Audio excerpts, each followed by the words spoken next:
Today we are gonna see how we can convert a PDF floor plan into a BIM. This can take quite a lot of time if you are a drawer and you're using traditional tool like Revit, but today we are gonna use a tool I've been talking about already in this channel. If you go back and see my video on AmpliFy, you could see that it was a really good tool back in the day, able to do a BIM model of a single floor. I just discovered that they released the option now to have multiple floors, so we're gonna go and have a look at them together.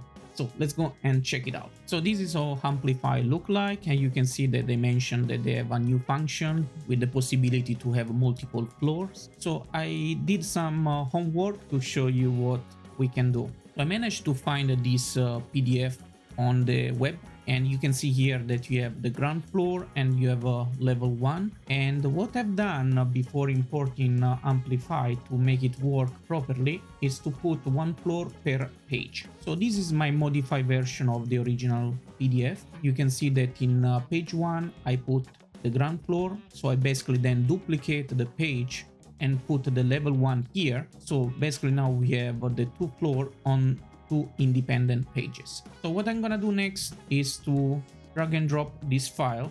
So I'll expand this page and select the modify one and imported it. Let's go and have a look at what is gonna happen. So you can see that it's different from a previous version. It's splitting the document and try to assign a floor to every individual page.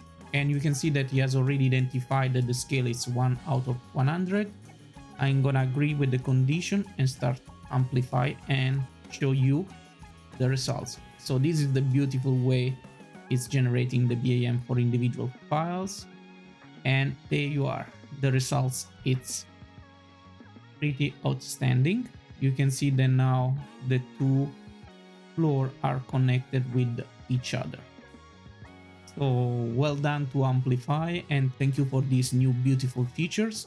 And as always, you can export it in IFC format or Revit format. If you are gonna use it for any CFD application, I really strongly suggest to download it in the IFC format and watch this video that shows you how to use Blender to convert this BIM into a CFD simulation using FDS. I have another video instead that does the same using PyroSim, which is a commercial software, really beautiful to develop FDS simulation. And that's it from today. Thank you for watching, and as always, don't forget to support this channel by pressing like and subscribe. See you to the next video. Bye!